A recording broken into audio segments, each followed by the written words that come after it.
If there's one thing wrong with flat earthers, it's that they do not believe in direct flights in the southern hemisphere. Also, if there are two things wrong with flat earthers, they don't believe in direct flights in the southern hemisphere and they fail to do in-depth research. Also, if there are three things wrong with flat earthers, is that they do not believe in direct flights in the southern hemisphere, they fail to do in-depth research, and they also cherry-pick information so it fits their narrative. Looking at strange things on the internet and YouTube. Chuck chases the facts. G'day, hello and welcome back to the channel. Thank you for joining me. It is very, very much appreciated.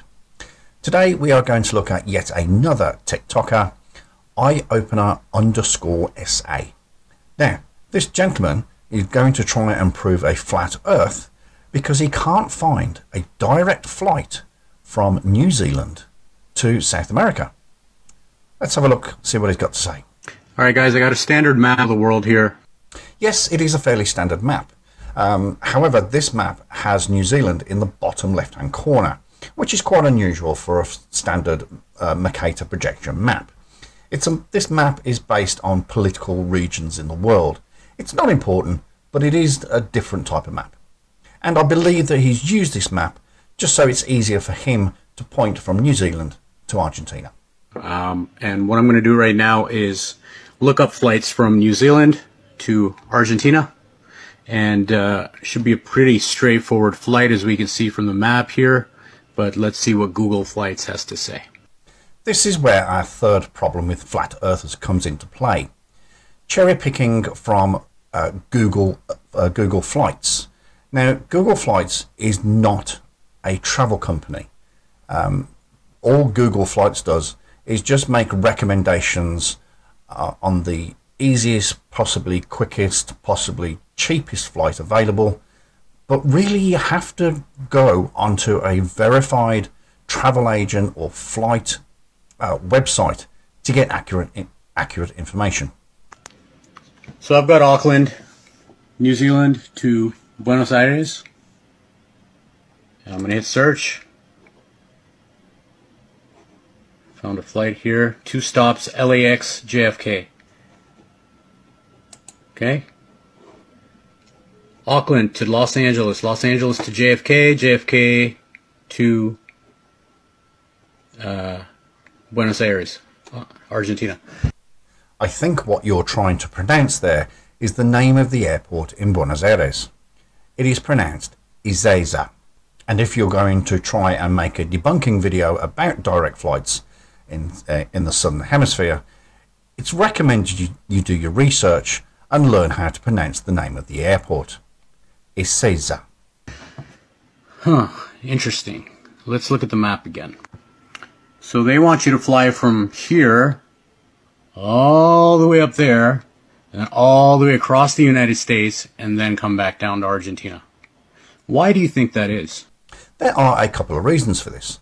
The first one is flying to a certain city in a certain country from another certain city in another certain country may not be in demand.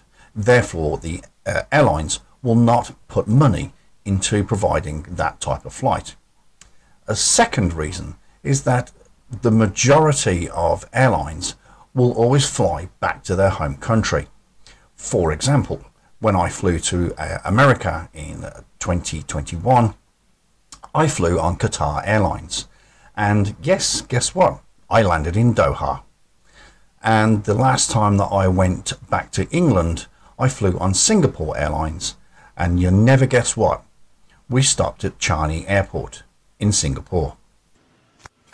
Now what I have here is the standard flat earth model. This is not a flat earth model. This is a standard Gleason map. The map is just a normal azimuthal equidistant map centered on the North Pole. And the creator of this map, Alexander Gleason, in the 19th century, is quoted as saying, "The extortion of the map from that of a globe consists mainly in the straightening out of the meridian lines, allowing each to retain their original value from Greenwich, the equator, to the 2 poles." of the world, the Gleason's map. And here, this is New Zealand. According to that flight, we'd be going New Zealand to LAX, there, and then down. It's pretty much a straight line. I will show you another straight line. This line goes from Auckland, here, straight across to Buenos Aires, here. Now, if we go to expedia.co.nz and we put in Auckland here to Buenos Aires, and we look at the results, and we will be just like a flat earther and cherry pick the information to fit our narrative, and let's choose the first option. The first option here is by Air Canada, and as we can see here, if we click on the flight details and look at that, an Air Canada flight goes from Auckland to Vancouver, Vancouver to Montreal, Montreal to Sao Paulo, and Sao Paulo to Buenos Aires. But we're not going to be like a lazy flat earther. We're going to do our own research. So if we scroll down just a little bit further and pay just a little bit more money, then we find that by LATAM Airlines Group, we can fly from Auckland to Santiago and Santiago to Buenos Aires. Now, if we plot that on this map, we go from Auckland to Santiago, Santiago to Buenos Aires. Now, although, yes, it is a one-stop flight, it still flies directly from New Zealand to Argentina. Gets you thinking, doesn't it? No, it doesn't get me thinking. What it gets me doing is researching other direct flights in the Southern Hemisphere. Let's have a look at Perth to Johannesburg. So let's look at Perth to Johannesburg, and if we go to Qantas Airways, which is the official airline of Australia, and we type in there Perth to Johannesburg and we look at the flights, we can see here that although you do have to go to Sydney, sorry, let me click on that.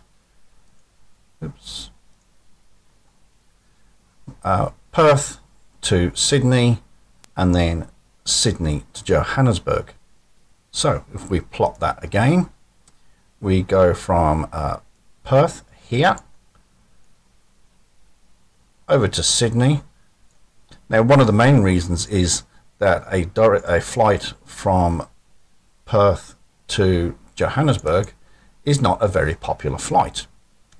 However, Sydney to Johannesburg is.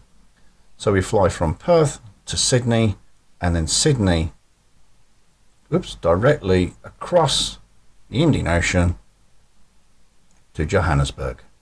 Now, whilst that is a bit of a ball breaker, having to go from Perth to Sydney and then basically fly over Perth again when you fly from Sydney to Johannesburg, you are still flying in the Southern Hemisphere. Okay, that'll do it for this video. I think that we have completely debunked eyeopener_SA on his, let's say, failure to understand direct flights in the Southern Hemisphere. If you did get this far, thank you very much for watching. If you would be so kind as to click the thumbs up button, that would be very, very much appreciated. And if it is your first time here, over here in the corner is an icon to help you to subscribe to the channel, and don't forget to click the bell to get notifications of videos coming out in the future. Once again, thank you very much for watching. I'll see you on the next video. Good day.